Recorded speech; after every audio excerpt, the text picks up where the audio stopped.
दोस्तों, घमंड करना इंसान के लिए अच्छा नहीं है। इससे शायद आपको खुशी मिल रही होगी, पर आपके आसपास लोगों को नहीं।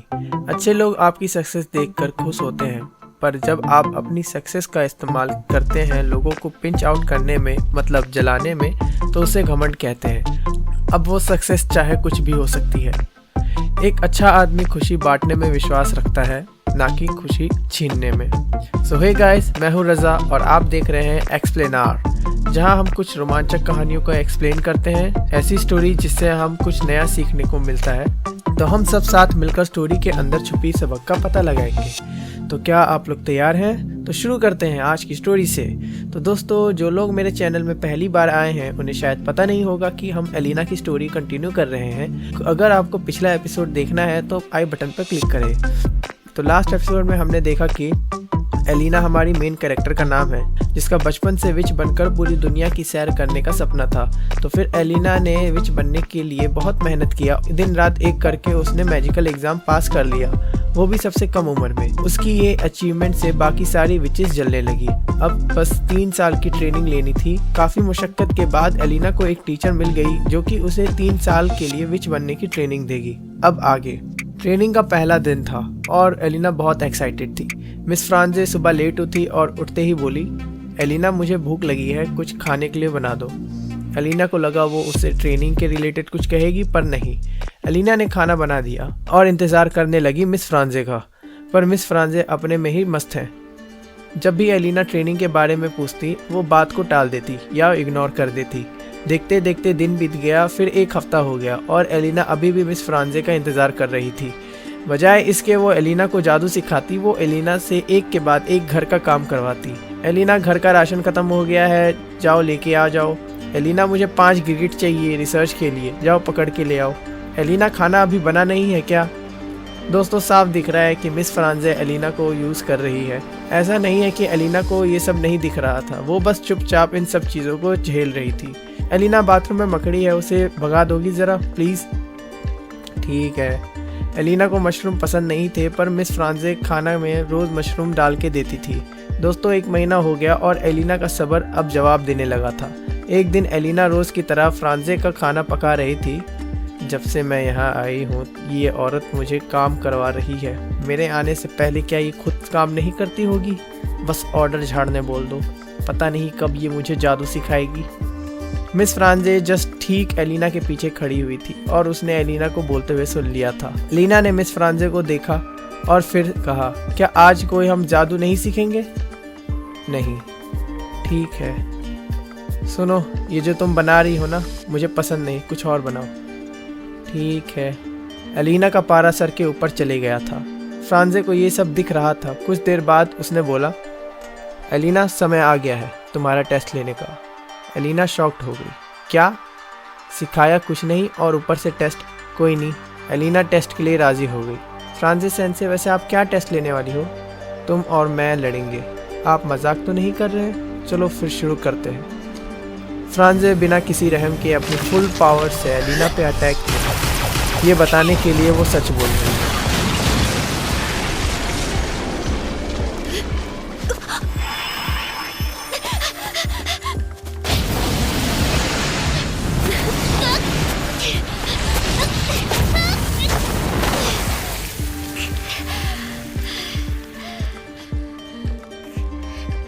एक के बाद एक अटैक्स। एलिना बहुत जख्मी हो गई।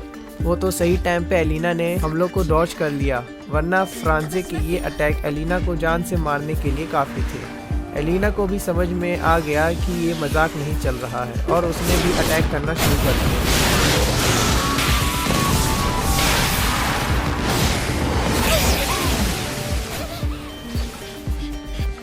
मिस फ्रांजे को एलिना की हालत पे बिल्कुल भी तरस नहीं आया और एक के बाद एक जानलेवा हमले करती है।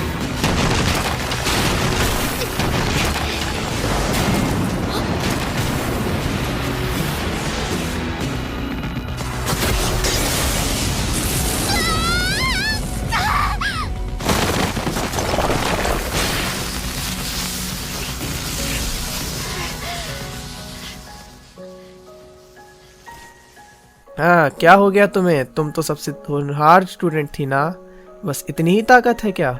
तुम बस एक कुएं की मेंढक हो जिसे अभी दुनिया देखना बाकी है। दोस्तों, कुछ दिन पहले एलिना बहुत खुश थी।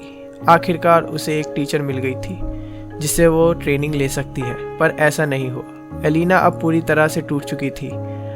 आप में और शहर के बीचों में कोई फर्क नहीं है। सब के सब पता नहीं किस बात की कसर निकाल रहे हैं मुझसे। क्यों लोगों को दूसरों की सक्सेस नहीं देखी जाती? ये पूरी दुनिया इतनी मतलबी क्यों है? एलिना फूट फूट के रोने लगती है। एलिना को रोते देखकर बेरहम फ्रांजे के दिल पिघल जाता है। मुझे माफ कर दो, शायद मैं कुछ ज्यादा ही हार्श हो गई। फ्रांजे ने एलिना को मनाने की कोशिश करी, पर एलिना फूट फूट कर रोती रही। दोस्तों, एक एग्जाम्पल देता हूँ आपको। आप बचपन से आईएएस जैसे टफ एग्जाम की तैयारी कर रहे हैं, सब कुछ बलिदान करके आप बस दिन रात मेहनत कर रहे हैं और आखिरकार आपकी पढ़ाई कारगर साबित होती है और आपने एग्जाम पास भी कर लिया, वो भी फर्स्ट रैंक से। जब आप इंटरव्यू देने के लिए गए, इंटरव्यू लेने वाले ने आपकी बेइज्जती करी और रिजेक्ट कर दिया। एलिना का हाल भी कुछ इसी तरह था। फ्रांजे ने जब देखा कि एलिना अब नहीं मान रही है तो उसने एलिना को गले से लगा लिया और एलिना को फ्रांजे का बिहेवियर बिल्कुल पसंद नहीं आया। वो फ्रांजे को दूर करने लगी। मेरी बात सुनो, मैं भी अब इस बिहेवियर को कंटिन्यू नहीं कर सकती। बात यह है कि मुझे ये करने के लिए तुम्हारे खुद के पेरेंट्स ने वैसे बोला था। एलिना अब जाके शांत होती है। फ्रांजे एलिना को सारा वाक्य बताती है।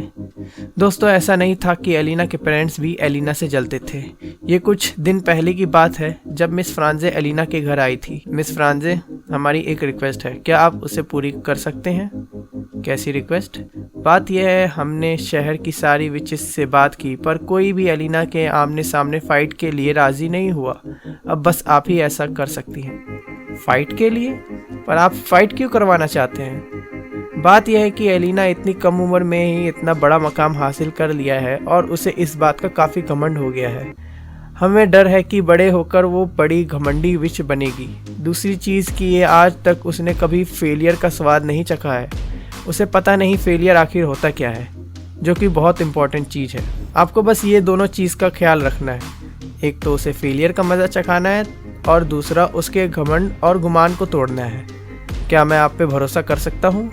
नहीं, मैं नहीं कर सकती ये। शायद ये देखकर आपका माइंड बदल जाए।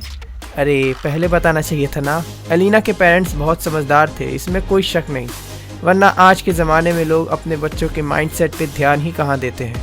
बाकी कंट्रीज़ का तो पता नहीं, इंडिया में ना के बराबर ही ऐसा देखने को मिलता है। स्टोरी को कंटिन्यू करते हैं। अब फ्रांजे अब एलिना को अपने बर्ताव के बारे में बताती है कि ऐसा उसने क्यों किया।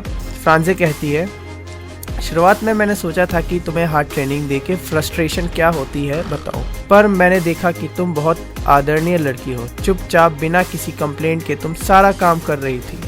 अगर मैं तुम्हें हार्ड ट्रेनिंग देती तो शायद तुम उसे भी चुपचाप सहन कर लेती बिना किसी कंप्लेंट के, पर उससे तुम्हारे अंदर का घमंड नहीं जाता। इसलिए मैंने इंतज़ार किया तुम्हारे गुस्से का, फिर तुम्हें बताया कि फेलियर का स्वाद होता कैसा है। और हैरानी की बात यह है कि मुझे तुम्हारे बॉइलिंग पॉइंट पर आने के लिए 1 महीने का टाइम लग गया। खैर, जो भी हो, एक बात ध्यान रखना, अगर तुम्हारे साथ बुरा हो रहा है तो चुपचाप मत सहो। जो बुरा है उसे बुरा कहने की साहस लाओ। तुमने अब तक बहुत झेल लिया है, समय है अब अपनी मर्जी की करने की। तो तैयार हो जाओ, आज से तुम्हारी ट्रेनिंग स्टार्ट होती है।